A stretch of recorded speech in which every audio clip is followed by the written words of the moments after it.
महाअवतार श्री श्री बाबा जी एक चमत्कारी उज्जवल महाशक्ति का रूप हैं, जो हमारे सोचने समझने के शक्ति के परे हैं, या यूं कहें कि हम लोगों के मन, बुद्धि, चेतना से बहुत ही ऊपर स्थित हैं।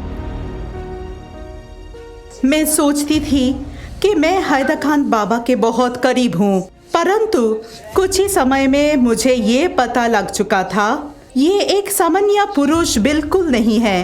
बम बम बम 3 थपकी मेरे पीठ में मारी, कुछ नहीं होगा, जाओ कहा। तब से मुझे कुछ नहीं हुआ।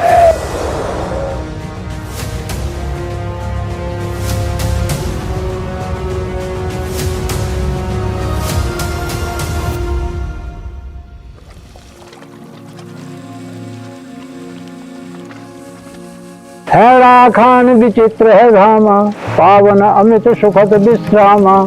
गौतमी गंगा गर्जति निस्जन, सिद्ध सुरासुर अर्जति अनुजन। श्री कैलाश शिखर की शोभा, देखत ही मन बुद्धत लोभा। तेहि गिरि तल पर रम्य गुफा है, गुफा ही शुद्धि प्रतिपाद्य गुफा ही वहाँ है। प्रभु जब से यहाँ कीन निवासा, नंदन बन मानो लगत उदासा। जैसा देवताओं का स्वर्ग लोग वैकुंठ लोग में नंदन वन है कहते हैं, वैसा वहाँ उदास लगता है, हैरा खान अच्छा लगता है। हम कल्पना भी नहीं कर सकते कि यह स्थान कितना पवित्र और दैवीय शक्तियों से परिपूर्ण है। सच कहूं तो इस स्थान की पवित्रता का अनुमान यहां पर आकर ही लगाया जा सकता है। हरियाखंड एक पहाड़ी भाषा का शब्द है और इस शब्द का अर्थ है कोई एक पवित्र स्थान। इसलिए इस पवित्र भूमि का नाम हरियाखंड रखा गया और कालांतर में हरियाखंड शब्द का अपभ्रंश हैराखंड हो गया। जो भी पुराने धार्मिक ग्रंथों से जानकारी मिलती है, उसके अनुसार हैराखंड ऋषि मुनियों का एक पवित्र धार्मिक स्थल है।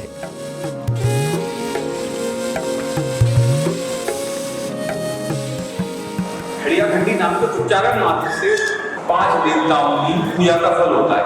जो लोग वैष्णव हैं या शैव हैं, शाक्त हैं, उनमें 5 देवताओं का एक बनता है, आपका काउंसिल होता है।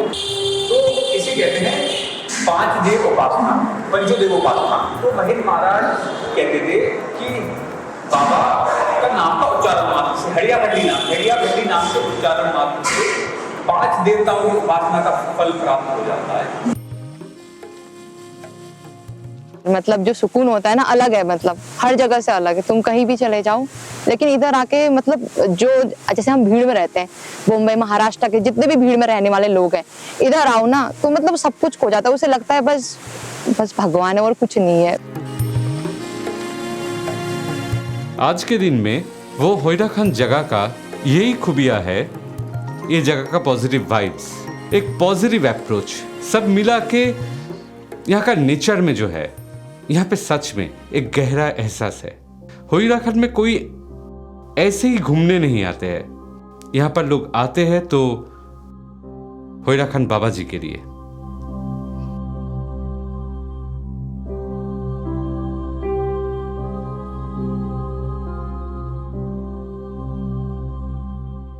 अठारह 1800 साल से लेकर 1984 तक महाअवतार बाबा जी, हैराखंड बाबा जी की जो रिकॉर्ड्स हमारे पास अब तक मिले हैं, वो हालांकि अभी तक हमारे जानकारी से बाहर हैं। जी हाँ, बिल्कुल बाहर।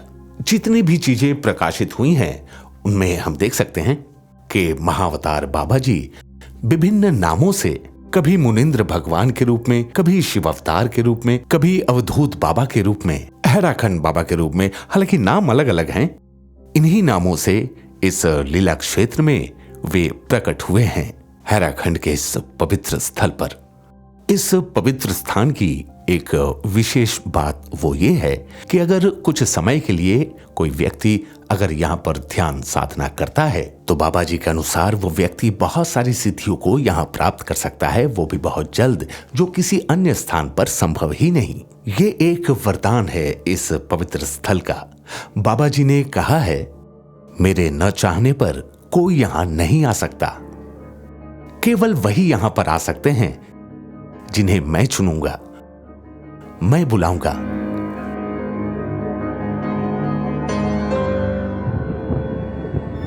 बाबा जी के साथ मेरा जो आलाप है या परिचय है वो बहुत दिन पहले से है। 2008 साल में ऑटोबायोग्राफी ऑफ जोगी महावतार बाबा जी के बारे में जाना जाता है। उनका उम्र कितना है किसी को पता नहीं। कोई बोलता है 1800, कोई 2000, अनादि अनंत है वो। और एक किताब मेरे हाथ में आया, होयराखंड बाबा जी के जमुन देखेची, द्वारकानाथ भट्टाचार्य जी का लिखा। ये द्वारकानाथ भट्टाचार्य है श्यामाचरण लहिरी का शिष्य। रानीखेत में जब श्यामाचरण लहिरी थे तब बाबाजी महाराज उनको दीक्षा दिए थे। ये 2 किताब पढ़ के बाबाजी महाराज होयराखंड बाबा जी के बारे में मैं आकर्षित हुआ। मुनिराज के साथ मेरा फ़ोन पे कांटेक्ट हुआ था। वे मुझको बोले कि तुम होयराखंड आओ, और आने का रास्ता भी वो मुझे बता दिए कि तुम ऐसे आओगे। लेकिन समय ना आने पर कोई काम नहीं बनता है, खास करके स्पिरिचुअल जर्नी, आध्यात्मिक जगत के जर्नी में समय ना आने पर कुछ नहीं होता। बाबा जी का और भी एक बात है कि अभी जो होयराखंड आ रहे हो, कोई ये मत समझना कि पहली बार आ रहे हो।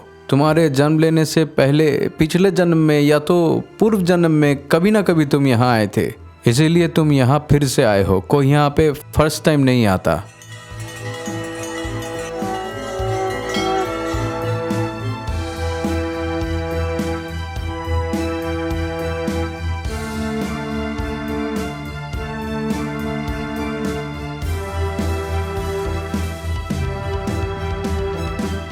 सबसे पहले दिमाग में जो आते हैं, बाबा जी है कौन? दुनिया में बहुत सारे भक्त हैं जो मानते हैं कि बाबा जी शिव जी का अवतार है, स्वयं शिव है, ना कि एक चमत्कारी बाबा है। जैसे बहुत सारे साधु संत का देश है हमारा भारतवर्ष। बाबा जी क्या उनमें से एक थे? ना कि सच में लॉर्ड शिवा थे। हाँ, वो शिवा है। शायद ये शिव के अंग से है। एक तारा या सारे तारे से जो रोशनी मिलती है वो एक है। शुरू के 1 साल तक मैं सोचती थी कि मैं हैदर बाबा के बहुत करीब हूँ और मैं उन्हें बहुत अच्छे से जानती भी हूँ, एक पिता या गुरु के रूप में। परंतु कुछ ही समय में मुझे ये पता लग चुका था, ये एक सामान्य पुरुष बिल्कुल नहीं है। ये बहुत ही सिद्ध आध्यात्मिक पुरुष है। जब मैं पहली बार यहाँ पर आई और उनके सानिध्य में शुरू की तो उन्होंने एक लीला रची। एक दिन अचानक मैं अपने आप को बहुत ही दुखी महसूस की। मेरा मन बहुत ही भारी हो चुका था और मैं बहुत फूंट के अचानक रोने लगी। ये देखकर आश्रम के सभी साथी मेरे साथ बैठ गए। इस घटना के माध्यम से वो मुझे विभिन्न भावों का परिचय दिलाने चाहते थे, जैसे दुख क्या होते हैं, गुस्सा क्या होता है और खुशी क्या होती है। इन सब घटनाओं के बाद मुझे ये तो समझ में आने लगा था कि आपने शारीरिक और मानसिक शुद्धि कैसे क्या रखना है। ऐसे ध्यान, स्नान और पवित्र होकर मंदिर में प्रवेश करना और मानसिक शुद्धि जो कि अंदर से आती है।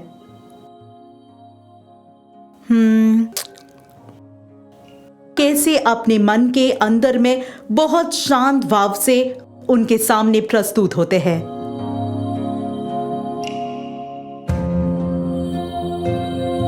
हेराखंड में जब मैंने पहली बार बाबा जी को देखा था, भोर 4 बजे जब बाबा जी यज्ञ करते थे, आंखें बंद करते थे, बाबा जी के चेहरे पर जो दीप्ति, जो उजाला, जो ज्योतिर्मय प्रकाश मैंने देखा था, जैसे बाबा जी एक जीते जागते भगवान हैं, वो स्वयं ही शिव हैं।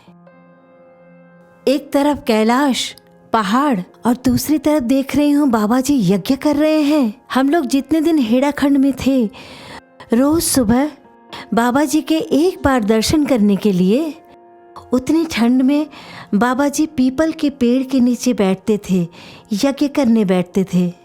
और उस पर से बाबा जी का वो रूप, उनका वो रूप मैं जीवन भर नहीं भूल सकती। वो ही स्वयंभू सदाशिव हैं, वो ही महादेव हैं। मैं उसी दिन समझ गई थी, ये एक बड़ी प्राप्ति है। सिर्फ मैं ही क्यों, जिन्होंने बाबा जी को नहीं देखा है, फिर बाद में शायद सपने में देखा हो या फिर किसी ने किसी और रूप में देखा हो, वो खुद ही समझ जाएंगे कौन थे बाबा जी, वो क्या हैं, असल में कौन थे वो।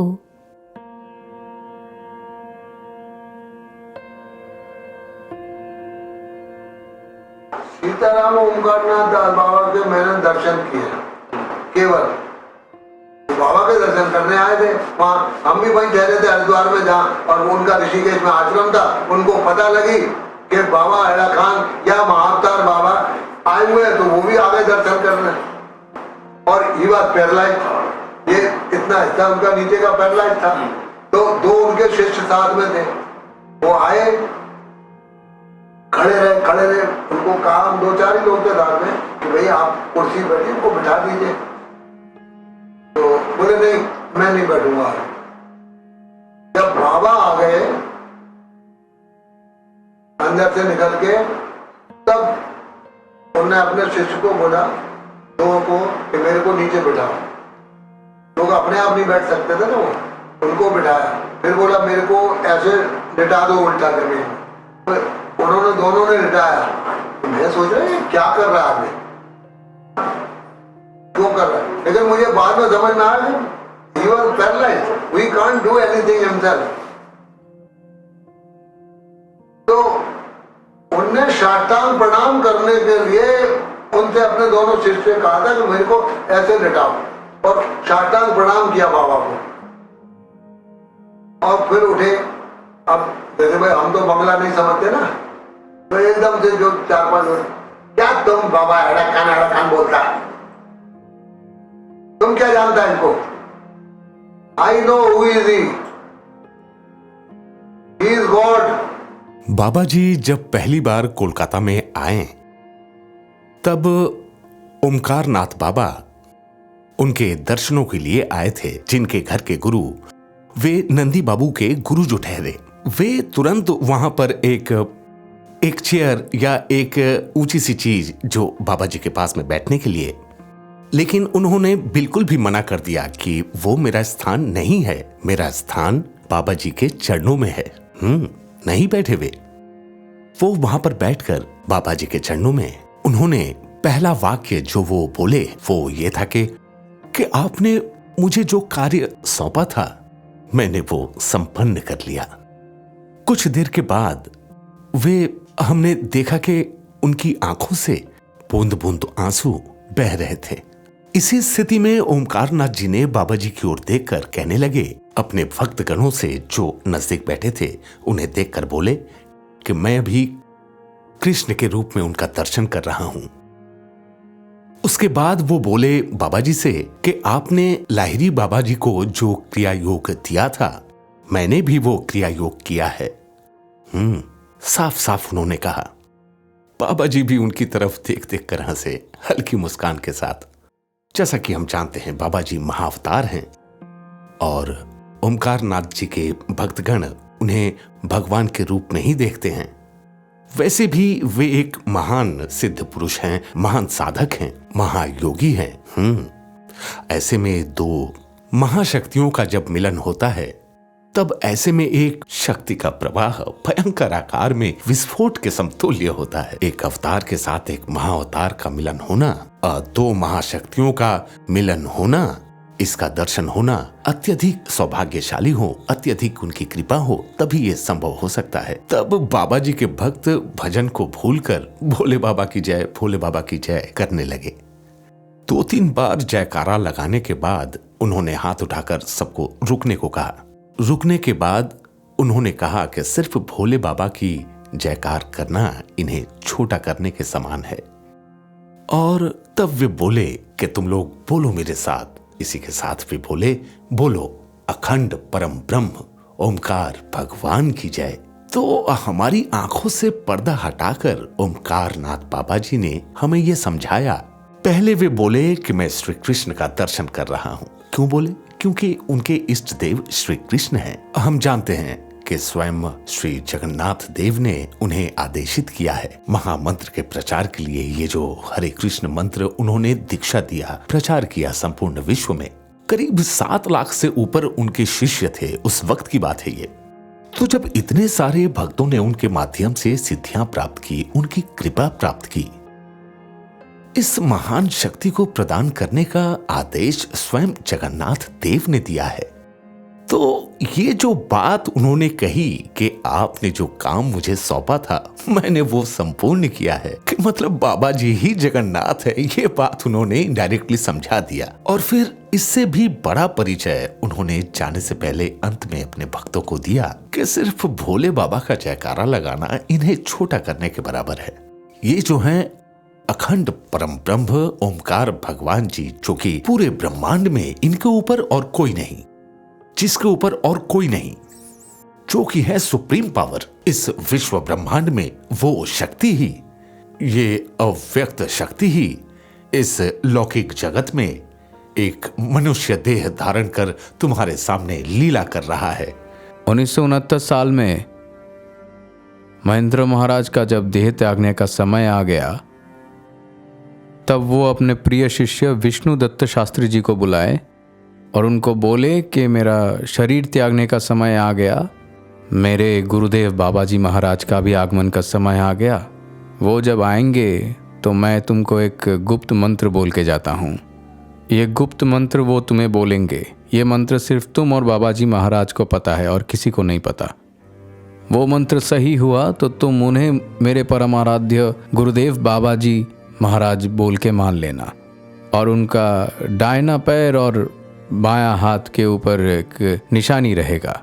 इन्हीं निशानियों से उन्हें पहचाना जाएगा कि वही मेरे परमाराध्य गुरुदेव बाबा जी महाराज। इसके बाद 1970 का जून महीने में हैराखंड का आदि कैलाश के निचला एक गुम्फा में बाबा जी महाराज प्रकट हुए, उनका आविर्भाव हुआ और वे विष्णुदत्त शास्त्री जी को देखते ही वही मंत्र का उच्चारण किया और उनका दाहिना पैर और बायां हाथ में वही निशानी देखा गया। इसी से प्रमाणित होता है हमारे ये हैराखंड बाबा जी महावतार बाबा जी का नया रूप है। जब भी कोई महावतार पृथ्वी में आते हैं तब वे अपने शरीर में कुछ मंगल चिन्ह लेके आते हैं। जैसे भगवान श्री राम, भगवान श्री कृष्ण जब अवतरण किए थे पृथ्वी में, तब उनके पैर में 5-6 मंगल निशानी, दिव्य निशानी देखा जाता है। ठीक उसी तरह से जब हमारे हैराखंड बाबा जी पृथ्वी में आए तब एक भक्त उत्साहित होकर उनका पैर का निशानी लेते हैं और वो पैर का निशानी में देखा जाता है कि करीबन 26-27 तरह की दिव्य चिन्ह मंगल निशानी बाबा जी का पैर में है, जिसके अंदर शंख, चक्र, पद्म, मयूर, ओम और तो और राशि चक्र का 12 राशियों का जो चिन्ह है वो बाबा जी के पैर में पाया जाता है।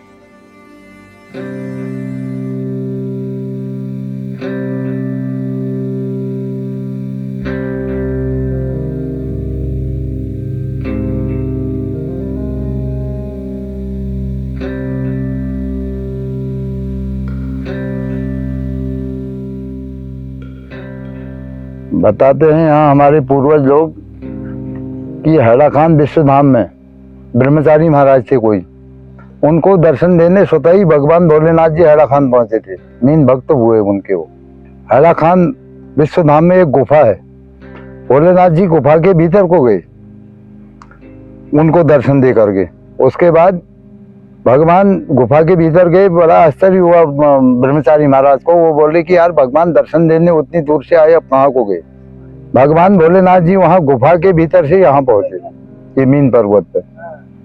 तो तब ब्रह्मचारी महाराज ने सोचा कहीं ऊंचे पर्वत में गए होंगे, मैं भी उनके पीछे पीछे चलूं। तो ब्रह्मचारी महाराज उनके पीछे पीछे यहाँ पहुंच गए। यहाँ पे मीन लिंग की स्थापना करी भोलेनाथ जी ने और हवन कुंड की स्थापना करी, और उसमें एक दिया है जिसको प्रधान दिया बोलते हैं, वो जलाया होगा कब उस टाइम में। अब हम तो जाने कौन सी पीढ़ी की बात है। अब हवन बगैर आदि शक्ति के नहीं होता है। तो जैसे ही ब्रह्मचारी महाराज यहाँ पे पहुंचे, उन्होंने आदि शक्ति प्रकट करके यहाँ पे हवन किया। कब हुआ? सतयुग में।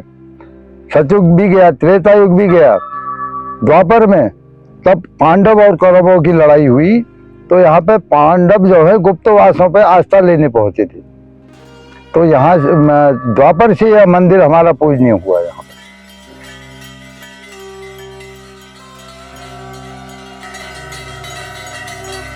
हैराखंड के कुमारांचल में ये जो कैलाश पर्वत हम देख रहे हैं, ये कैलाश जो है बाबा जी के कथनानुसार आदि कैलाश है।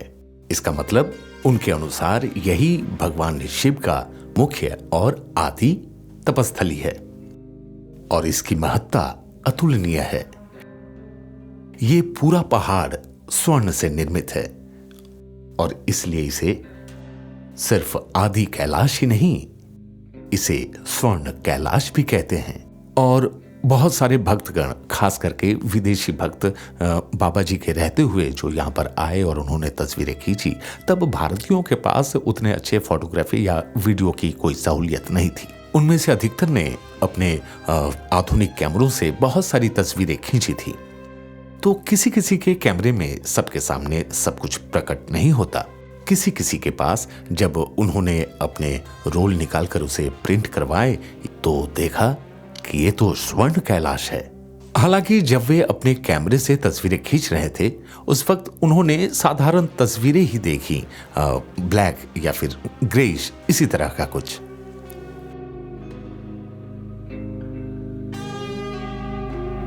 महावतार बाबा जी या होयराखंड बाबा जो सच में शिव जी का अवतार थे, वो आए क्यों? अगर आए तो कुछ सिखाने के लिए आए, तो क्या सिखाया? जो सिखाया वो शिक्षा का रिलेवेंस क्या है, वो शिक्षा का इंपॉर्टेंस क्या है आज के दिन में? बाबा महान थे। ओम नमः शिवाय का जप खूब करो, कहने वाले थे। गायत्री मंत्र का जप करो, कर्मयोग करो, कीर्तन करो, खाली मत बैठो। नाराज होते थे। कर्म करो, खाली मत बैठो, वर्क करो, कर्मयोग करो, कर्म ही पूजा है, ऐसा कहते थे।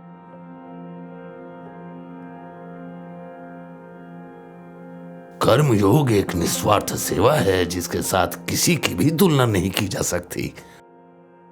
हर एक काम, जी हाँ, हर एक काम कर्मयोग है, बिल्कुल। और ये कुछ भी हो सकता है।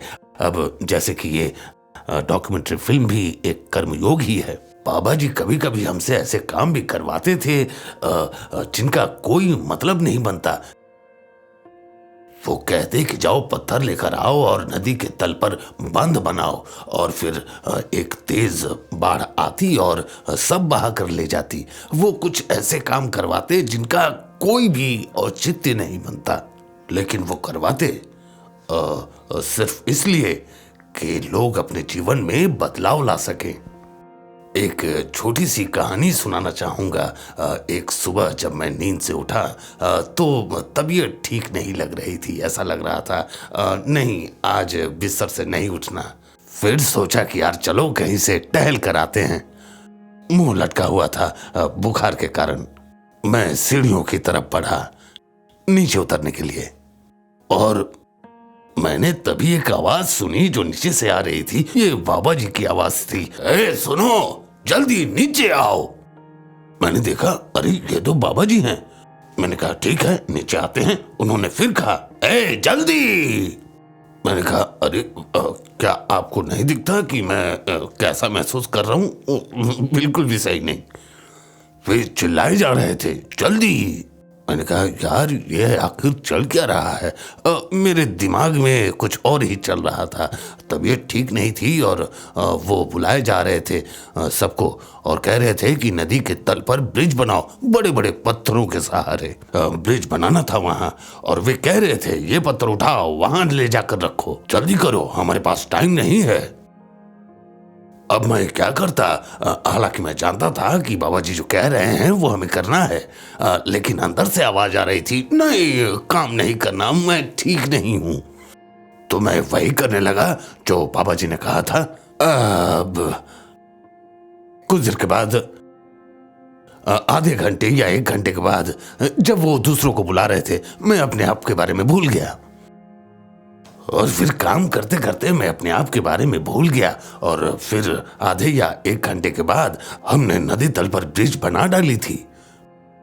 मैं ठीक था, शरीर में बुखार का नामो निशान तक नहीं था। मुझे पता नहीं कि वहां क्या हुआ। उनकी जो सीख है बाबा जी की, वो आखिरकार काम कर चुकी थी। काम करते करते मैं बिल्कुल ठीक हो गया था। अब शायद ये उनका कमाल था। जी हाँ, बिल्कुल कर्मयोग का ही कमाल था। बस कुछ ही पलों में सब कुछ बदल गया। मैं पहले जैसा चंगा और तंदुरुस्त महसूस करने लगा खुद को।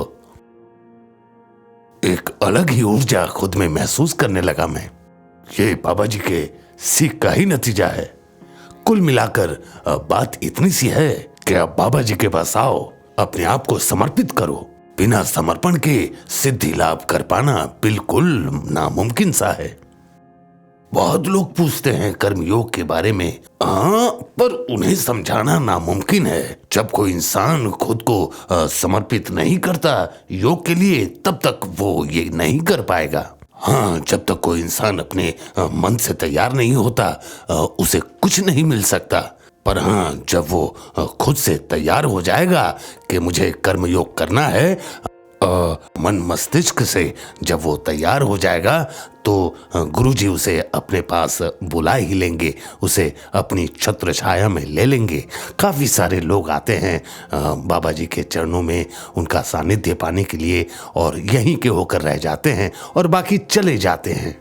ऐसा नहीं है कि जो यहाँ से चले जाते हैं वे बुरे हैं। बस यूं समझिए कि वो मन से तैयार नहीं है, तो वे चले जाते हैं।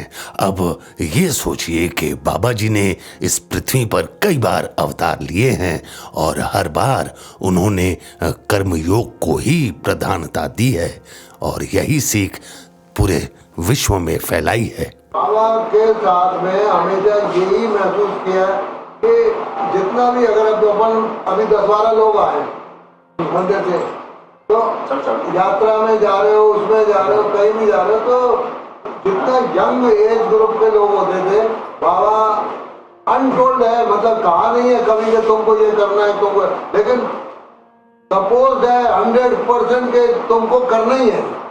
बाबा ने कभी किसी ने कहा तुमको करना है, तुमको, लेकिन सबको ये अंडरस्टूड है कि नहीं, तुमको यही करना है। यंग लोगों को, अगर सीनियर आदमी है उसकी मैक्सिमम हेल्प करनी है। लेडीज है, बच्चा है साथ में, तो उसका मैक्सिमम हेल्प करनी है। अगर कोई पीछे रह गया तो भी तुम्हारी रिस्पॉन्सिबिलिटी है कि वो रह कैसे गया आगे, मतलब उसको या किसी को भी डांट तुमको पड़नी है आके कि तुम भी तो थे वहां साथ में, व्हाट वर यू डूइंग। तो इसका मतलब क्या हुआ कि हमको सत्य, सरलता, प्रेम जो बाबा करे, अरे भैया प्रेम एक शब्द नहीं है, it's not only a simple word.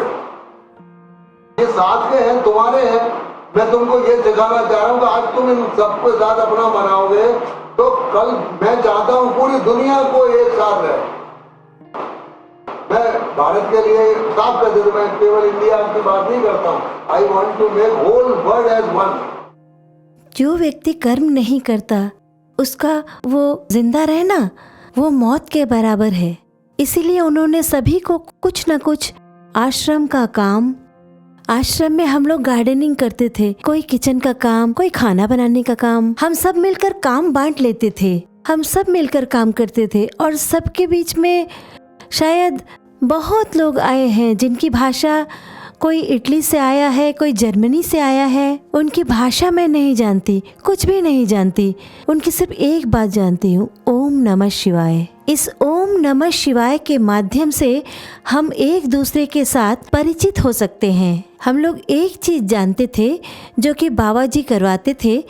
बाबा जी कहते थे कि पूरे पृथ्वी को प्यार करो, सिर्फ खुद से प्यार मत करो, सिर्फ अपने बारे में मत सोचो, सोचो पूरे संसार के बारे में, तभी तो तुम पूरे देश, पूरी पृथ्वी को रक्षा कर पाओगे। यही था बाबा जी का कह सकते हैं उपदेश था बाबा जी का। बाबा मंशा पे लगी। आपका मोटिव क्या है, आप किस उद्देश्य के लिए आए हैं? तो जिसके लिए भी आए हैं, जैसे आप देख लीजिए यहाँ पर हमारे हिंदुस्तानी भगत है, ईरान से आदमी आता है, मुसलमान कंट्री भी यहाँ पे है, ये नहीं कि मतलब क्रिश्चियन ही आता है। मुसलमान, आप नवरात्रि में आओगे आपको कितने मुसलमान मिल जाएंगे, ईरान के, इराक के, तो यहाँ पे आके वही हमारा जो दैनिक क्रियाक्रम है, सुबह चंदन लगाना, उसके बाद आपका हवन में करना। तो बाबा जी कहते थे कि सारे धर्मों के लोग यहाँ पे आएंगे और जो है हैराखान में आके जन सेवा करेंगे। और जो हमारा जो हैराखंडी समाज है, इसमें ट्रस्ट हो गया बाबा जी का, तो हम लोगों ने जो हैराखंडी समाज की तरफ से हमारे चेयरमैन साहब ने या कमेटी ने, तो यहाँ पे स्कूल जो है जो रूरल एरिया में है, जहाँ पे एक टीचर है, एक टीचर हम लोगों ने दिया हुआ है, उसका जो खर्चा समाज बढ़ता है। हर बच्चे को एक स्वेटर, कभी स्कूल की ड्रेस, जितने भी क्षेत्र, इस क्षेत्र के जो आपके स्कूल हैं और अस्पताल है, फ्री दवाई पड़ती है। 50 गाँव के लोग आते हैं, बिगर पैसे की दवाई, मात्र 10 रुपए की पर्ची कटती है, जो कितनी 10 रुपए की दवाई जाए। एक डॉक्टर है आयुर्वेद का, एक PTS है, एक फार्मासिस्ट है, पंचकर्मा भी हम लोग यहाँ पे करते हैं। जो जितना भी हमारे एरिया का ट्रैफिक है, यानी कि इकोनॉमी का ट्रैफिक है, वो हैराखान पे डिपेंड तब भी था, आज भी है। जैसे आप क्यों आते हैं हैराखान? अगर हैराखान बाबा नहीं होते तो आप भी कहाँ जुड़ पाते? आप नैनीताल जाते, मंसूरी जाते, आप हैराखान नहीं आते।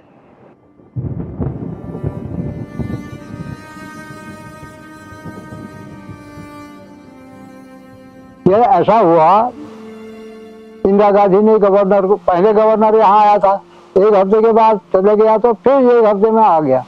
तो इंदिरा जी ने कहा बल मैं बाबा के दर्शन करना चाहती हूँ, समय मांगो, टाइम मांगो।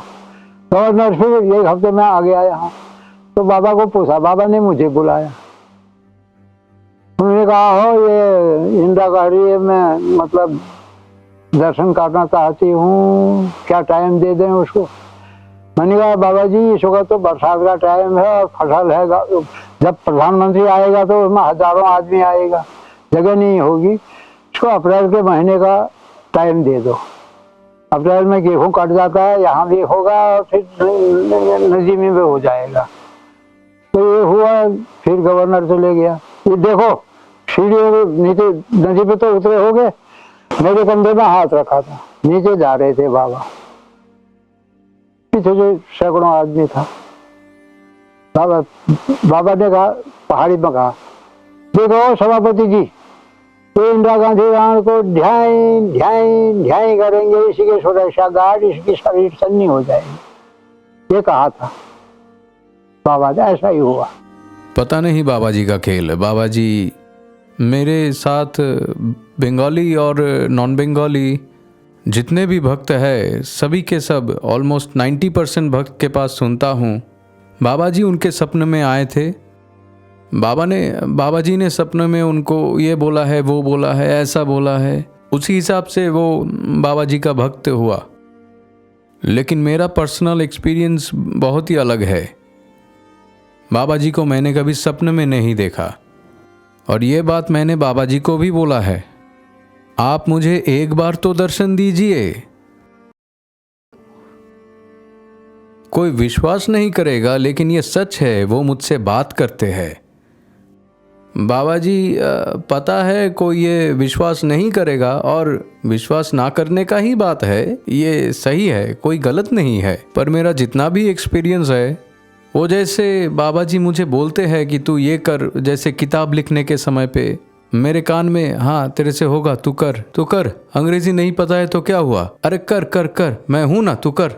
मैं कहीं भी जो भी कुछ कर रहा था, बाबा जी का नाम उसमें आ रहा था। मतलब मैं उस वक्त मैंने ज्वाइन किया क्रिया योगा ग्रुप, बाबा जी का नाम कहीं ना कहीं वहाँ भी आने लगे, और तो और मैंने कीर्तन शुरू किया तो वहाँ भी उनका नाम जुड़ गया। ऐसे बहुत सारे घटनाएं हैं। जैसे मेरे फैमिली परमहंस योगानंद बाबा जी का वक्त है, तो उनका चर्चा होने पर भी बाबा जी का नाम कहीं ना कहीं किसी भी तरह से मुझसे जुड़ने लगे। तो ऐसा ही कुछ मेरे साथ बार बार होने लगा था। ऐसा बहुत बार हुआ कि मैं गहरी नींद में सपना देखा, उनको देखा, बट वो सपना उतना क्लियर, उतना स्पष्ट नहीं था। मैं चाहता था कि वो सपना एकदम स्पष्ट हो, जैसे मेरे दिमाग में वो हर वक्त स्पष्ट बैठे रहे। लेकिन उन्होंने मेरे साथ इतना मुलाकात किया, अलग अलग घटनाओं के माध्यम से उनका मेरे जीवन में आना एक संदेश था कि वो मेरे पूरे मस्तिष्क में विद्यमान है। 2017 में बाबा जी का सपना देखी थी। मैं आपको एग्जैक्ट डेट नहीं बता सकती क्योंकि इतना डेट मुझे याद नहीं रहता। मैं सपने में देखी थी जैसे कोल्ड डेजर्ट अर्थात लद्दाख अर्थात तिब्बत, कोई भी जगह होगी, कोल्ड डेजर्ट पूरी मैंने कोल्ड डेजर्ट की जैसे कभी तस्वीर देखी थी। वहाँ हम लोग तकरीबन 30-35 लोग, किसी को नहीं पहचानती, सिर्फ एक ही लड़की को पहचानती हूँ हेड़ाखंड में जो इटली से है, उसका नाम है ओला। सिर्फ वही मेरी पहचान की है। वो वहाँ पर है, हम लोग कोई बात नहीं कर रहे हैं पर एक दूसरे के मन के भावों को समझ पा रहे हैं। कोई कह रहे हैं कि ये अभी वो आ रहे हैं, अभी वो आ रहे हैं। अचानक से देखा कि एकदम हलचल सी मच गई है। वो लोग आ गए हैं, वो लोग आ गए हैं। मेरे रोंगटे खड़े हो रहे हैं। मैं देख रही थी huge body lama, huge body lama, गेरुआ नीचे धोती बनाकर पहनी हुई, घुटने तक, ऊपर कुछ भी नहीं। लामा सर मुड़ा हुआ था, शरीर विशालकाय। उन्हें देखकर सभी लोग हैरान थे। मैं तो किसी की तरफ देख नहीं रही थी। अचानक से वहां से एक ऐसा चेहरा, लामा, फक सफेद बदन का रंग, गेरुआ नीचे धोती, वो आए। मेरे दाहिने कान में उन्होंने अपना मुंह लगाया। कोई स्पर्श नहीं था। मुंह को सामने लाकर उन्होंने कुछ कहा और मेरे भीतर से कोई कह रहा है, ये तुमको याद रखना पड़ेगा, ये तुमको याद रखना पड़ेगा। तो अब मैं ये अर्ध निद्रा, अब समझती हूँ ये अर्ध निद्रा है। इससे मैं धीरे धीरे जाग रही हूँ, इसे मैं भूल ना जाऊँ, इसलिए मैं जी जान से कोशिश कर रही हूँ उसे याद रखने की, वो शब्द ताकि मैं भूल ना जाऊँ। ये जैसा भी हो, एक सिमिलरिटी सोचते सोचते सोचते सोचते मैं जागी। अब मैं ये समझ नहीं पा रही थी कि वो दीक्षा है। मुझे समझ नहीं आ रहा था कि वो दीक्षा है, पर मैंने उस शब्द को संचित करके रख लिया अपने मन के अंदर जाग कर। अब सुजल से मैंने शेयर किया यहाँ कलकत्ता आने के बाद। सुजल के साथ जो मुलाकात हुई, उससे मैंने बहुत कुछ सीखा है और आज भी लगातार सीखती ही जा रही हूँ। सुजल से जब मैंने कहा कि सुजल मैंने ये रूप देखा है, ऐसी घटना हुई है, तो सुजल ने मुझसे कहा, तो फिर समझना होगा कि तुम्हारे साथ बाबा जी का कई जन्मों का संबंध है और जब बाबा जी ने लामा रूप में लीला की है तो तुम शायद उनसे किसी भी रूप में कनेक्टेड रही होगी। हो सकता है तुमको किसी कारण से, हो सकता है तुम्हारा फिर वो जन्म हुआ हो, फिर वो गुरु रूप में मिले हों।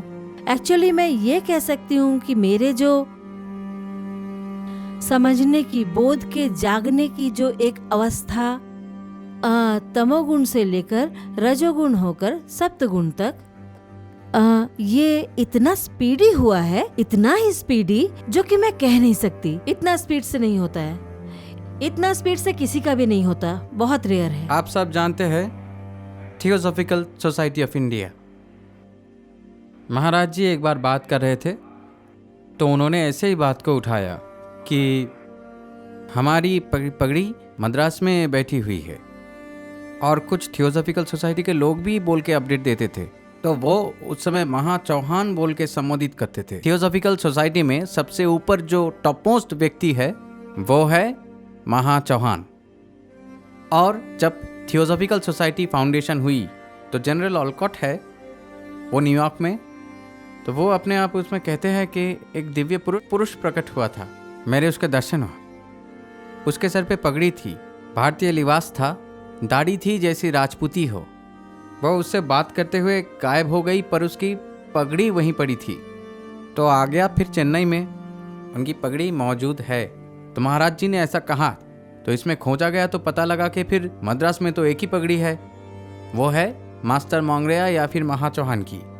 जो कहा जाता है वो थियोसॉफिकल सोसाइटी के स्थापना में भी भगवान का ही मतलब कि हस्त भर का आशीर्वाद देखा जाता है। देखिए, भक्ति है सबके मन का भाव। अब किसी में भक्ति कुछ ज्यादा है और किसी में उतनी नहीं है। कुछ लोग भक्ति भाव रहते हुए भी उसे स्वीकार नहीं करते हैं। वो कहते हैं या वो सोचते हैं कि कौन है ये जिसे सब कहते हैं बाबा जी? क्या वो ईश्वर है? स्वयं भगवान, स्वयं शंभु सदाशिव, स्वयं महादेव? कौन है ये जिनके लिए लोग इतनी दूर दूर से विभिन्न जगहों से आ रहे हैं? वो जब बाबा जी के पास आकर बैठे हैं, उन्होंने जब बाबा जी को देखा है, वो लोग 2-3 घंटा वहाँ बैठे थे। बाद में उन्होंने मुझसे कहा कि वो जगह छोड़कर उठ ही नहीं पा रहे थे। उनका शरीर इतना भारी हो गया था कि वो बाबा जी के सामने से जा ही नहीं पा रहे थे। एक बार यही आश्रम की बात थी, बहुत सारे अब बोलते हैं कि हमें भक्त। उन्होंने कुछ नहीं कहा। जब सब थोड़ा साइड हटके तब कहते हैं, तो भगवान कहते हैं कि मेरे केवल भक्त तो बस 3 ही हुए हैं, गोरखनाथ, रावण और गुमानी। बोले ये सब तो कुछ नहीं है। एक बड़ा किस्सा भी, जब बाबा पुराने स्वरूप में थे कटरिया में, तो 50,000 आदमी आता था एक टाइम उनके पास। ये ऐसा साहित्य में होता है 50,000। तो अब भगवान ने ये कहा कि ये सब लोग तो, अब भगवान ने ये सोचा कि यार ये सब लोग तो अब बनते हैं, तो मुझे अब देखना चाहिए कि अब भक्त कौन है। तो वो उन्हें किसी पहाड़ पे गए थे, देवी का टेम्पल है एक वहाँ पर उधर। ये मुझे ऐसे मैं एग्जैक्ट नाम नहीं लूँगा, क्या पता मैं सही कहूँ या ना हो। तो पहाड़ पे गए ऊंचाई पे, और खूब भक्त हजारों। उनसे क्या बोलते हैं, अब जो मेरा भक्त है वो इससे पूछ जाए। तो सब लोग ये बोलते नहीं यार, इनका तो एज के कारण कुछ इन्हें असर हो गया है दिमाग पे। तो वो सब दिमाग के पर एक भक्त रह गए थे गुमानी, और वो उनके छुट्टी पे कूद गए पास, और उन्होंने हवा में उन्हें कैच कर लिया, पकड़ लिया। बोले तो इसलिए महेश महाराज बोल क्या कहे थे कि भक्त या शिष्य बनने का प्रयास मत करना। बोले एग्जाम हो जाएगा, परीक्षा हमेशा भक्तों और शिष्य को परीक्षा देनी पड़ती है। ये एक अंकल ने उससे कहा था, वो काफी एजेड है भक्त। बोले कि भक्त और शिष्य को परीक्षा देनी पड़ती है। आपने शायद सुना भी होगा कि जब भगवान शिव के एग्जाम जो होते हैं बहुत भयंकर होते हैं, आग निकालना या कुछ भी ऐसा। तो बोले फिर तो एक भक्त ने ये कहा कि अब हम कैसे हो पा। तो बोले सुनो, बच्चे की कभी परीक्षा नहीं, बच्चे की इच्छा या जो माँ के पास आ गया तो उसका एग्जाम क्या वो तो है ना माँ है ना उसकी। इसीलिए वो कहते थे बच्चे बन के रहना। बोले बड़े बनने का मत प्रयास करना, ना भक्त ना शिष्य। बोले हम तो कुछ नहीं अब जानते। बाबा जी कोई साधारण इंसान नहीं है। वो एक मनुष्य का चरित्र पालन कर रहे थे। मैं बहुत सारे साधु संतों के संपर्क में रहा हूँ और सभी को मैं सम्मान करता हूँ, लेकिन वो सभी मनुष्य हैं। बाबा जी मनुष्यों जैसे नहीं हैं। उनका शरीर है, सब कुछ है। हम साधारण व्यक्तियों की तरह जैसे हम और आप हैं, फिर भी मुझे लगता है वो एक साधारण मनुष्य तो बिल्कुल नहीं है। चाहे वो 5 साल का बच्चा हो या फिर 90 साल का बुजुर्ग हो, बाबा जी के सामने तो सभी उनके बच्चे ही थे। उम्र से कोई फर्क नहीं पड़ता, चाहे अब वो 90 साल का ही क्यों ना हो। सभी बाबा जी की गोद में बैठना चाहते थे, उनकी वाणी सुनना चाहते थे। हाँ, बाबा जी हर किसी के गहरी भावना को समझ सकते थे, जो भी उनके पास थे। एक बार मैं बाबा जी अपनी कुटीर से बाहर आए और हालांकि मैं वहां उनके पास में ही खड़ा था, उनका इंतजार कर रहा था। बाबा जी आते ही बोले, ओम नमः शिवाय। मैंने उसी सुबह या फिर उसके कुछ दिनों पहले से मैं ये सुन ही रहा था कि बाबा जी स्वयं शिव हैं। बाबा जी ही शिव का अवतार हैं जो इस धरती पर लीला करने आए हैं। मुझे कुछ भी पता नहीं था इसके बारे में। मैं तो सिर्फ एक 20 साल का बच्चा था और विदेशी था। मेरे लिए कुछ भी समझना नामुमकिन था। और जब बाबा जी ने कहा ओम नमः शिवाय, मैंने सोचा ओह, मेरे मुंह से अचानक ये निकल गया, अच्छा तो आप ही हैं शिव के अवतार। हाँ, शिव अवतार। और उन्होंने मुझे देखा, उन्होंने कहा हाँ, और विष्णु और ब्रह्मा और भी बहुत कुछ।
मथुरा से मधुबन मोहली 2 किलोमीटर की दूरी पर स्थित है। पूरा एक ग्रामीण इलाका है ये, एकदम छोटी सी जगह है ये। अगर कोई बाहर से इस स्थान पर प्रवेश करता है तो वो समझ जाएगा कि ये श्री कृष्ण की लीला स्थली हुआ करती थी। साथ ही बाबा जी को जो मानते हैं, जानते हैं, उनको भी पता चल जाएगा कि उनकी भी लीला स्थली यही जगह है। सन 1970 में उन्होंने ही सबके सामने इस बात को उजागर किया कि आज से 60,000 साल पहले यहां उन्होंने धुनी रमाई थी। इस स्थान पर उन्होंने यज्ञ किया था। बाबा जी के सामने उनके भक्तों ने फिर से उस अग्नि को प्रचंड रूप से प्रज्वलित किया। बाबा जी के कथनानुसार वो आग अभी तक भूमि के अंदर सुलग रही है। वहां मौजूद उनके सभी भक्तों को लगा इस जगह का महत्व सभी को पता होना चाहिए और सभी को आकर कम से कम जिंदगी में एक बार इस स्थान का दर्शन करना चाहिए, बाबा जी का आशीर्वाद लेना चाहिए। जैसा सोचा वैसा ही किया। तुरंत वहां बाबा जी का एक मंदिर निर्माण होने लगा। वैसे जब निर्माण कार्य शुरू होने वाला था तब बाबा जी ने स्पष्ट रूप से कहा था कि यहाँ की जमीन 3 या 3.5 फीट से ज्यादा नहीं खोदी जानी चाहिए। पर कुछ श्रमिकों ने कौतूहलवश कुछ ज्यादा ही जमीन खोद दी और देखते ही देखते उनके शरीर में आग लग गई। अब ये बाबा जी की ही कृपा थी कि उनके प्राण बच गए। जो जर्नी हमने शुरू किए थे लास्ट ईयर, फाइनली उस जर्नी का ऑलमोस्ट एंड में पहुंच चुके हैं हम। ये जर्नी एक्चुअली था बाबा जी कौन है, बाबा जी क्या मोहब्बतर बाबा जी हैं, बाबा जी क्या लॉर्ड शिवा का पार्ट है। बहुत सारे सवाल था। सारे सवाल देख के हमने एक जर्नी शुरू किया। I knew about Baba ji, but ऐसा नहीं है कि मैं बहुत ट्रस्ट करता था, बहुत कुछ जानता था, ऐसा नहीं है। फिर प्रवीण अंकल के साथ मेरा बात हुआ एंड फाइनली प्रवीण अंकल का ड्रीम प्रोजेक्ट था ऐसे एक डॉक्यूमेंट्री बनाना एंड मैं जुड़ गया इसके साथ। मेरा सीरियसली कोई आइडिया नहीं था क्या करना है, कहाँ पे पहुंचना है, क्या दिखाना है, कोई आइडिया नहीं था। फिर बहुत सोच के क्या देखा कि मेरे अंदर खुद के अंदर बहुत सारे क्वेरीज हैं एंड हम ऐसे कंट्री से बिलोंग करते हैं जहाँ पे हम खुद गॉड भी हमारे सामने आया तो हम उसे भी क्वेश्चन पूछा, छुड़ा नहीं। श्री कृष्ण जी जब आया, शिव जी जब अवतार शिव जी का आया, हमने उसे एक चांस में मान नहीं लिया कि यही गॉड है। हमने सवाल पूछा, हमने जानने का कोशिश किया ये एक्चुअली है कौन। अर्जुन के अंदर कुछ डाउट हो रहा है और डाउट क्लैरिफाई कर रहा है श्री कृष्णा जी। सेम थिंग यहाँ पे हुआ कि हमने क्वेश्चन पूछा, बहुत लोगों से क्वेश्चन पूछा, बहुत किताब ढूंढ के देखा, बहुत कुछ करके हम एक्चुअली ये जो डॉक्यूमेंट्री आप देख रहे हो ये कुछ क्वेश्चन एंड आंसर। जैसे कि एक क्वेश्चन का आंसर शायद ये डॉक्यूमेंट्री में हम लोग दे नहीं पाया कि महावतार किसे कहते हैं? हम महावतार बाबा जी कहते हैं। महावतार कौन है? महावतार वही आदमी है जिसका कोई जोनी से जन्म नहीं हुआ, जिसका मौत भी नहीं हुआ, नॉर्मल ह्यूमन बीइंग की तरह। जैसे लास्ट बाबा जी को जब मिला, हीराखंड बाबा जी को, आप लोग जानते हो कि एक केव में एक 16 to 17 ईयर्स या 18 ईयर्स का एक बंदे को मिला था हीराखंड बाबा। यहाँ पे क्वेश्चन आता है, फिर हीराखंड के बाबा के तो मौत हुए थे ना, तो हीराखंड बाबा एक्चुअली 12 to 13 ईयर्स के लिए आए थे धरती पर। एंड उस टाइम क्या हुआ, बहुत लोग बोल रहे थे अब रह जाइए प्लीज। फिर उन्होंने कहा ओके, तुम लोगों का जो प्यार है, तुम लोग जो चाहते हो, एक्चुअली वो मेरा ये शरीर चाहते हो, राइट, मैं ये शरीर तुम लोगों के लिए छोड़ के जाता हूँ। एंड हीराखंड बाबा का जब मौत हुआ, आप लोग अगर पढ़ोगे तो जान पाओगे कि एटलीस्ट जितना दिन उसे रखा गया था हीराखंड में, कि देश विदेशों से बहुत सारे भक्त आए थे आने का टाइम देने के लिए, उसका बॉडी में कोई डिकम्पोज नहीं हुआ, कुछ नहीं हुआ, बियर्ड ग्रो कर रहे थे। सो एक लग रहा था कि एक बंदा बस सो रहा है। The last thing, Hirakhand Baba next कब आएंगे? हाँ, ये क्वेश्चन भी बहुत लोग पूछते हैं, कब आएंगे। तो हीराखंड बाबा शास्त्री जी को एक पोएम बोल के गया था जाने के पहले कि पत्ता टूटा डाल से ले गई पवन उड़ाई, अब के बिछड़े कब मिले दूर पड़ेंगे जाई। पत्ता टूट गया, बहुत दूर हो गया, शायद बहुत देर लगेगा तो बढ़ मिलेंगे।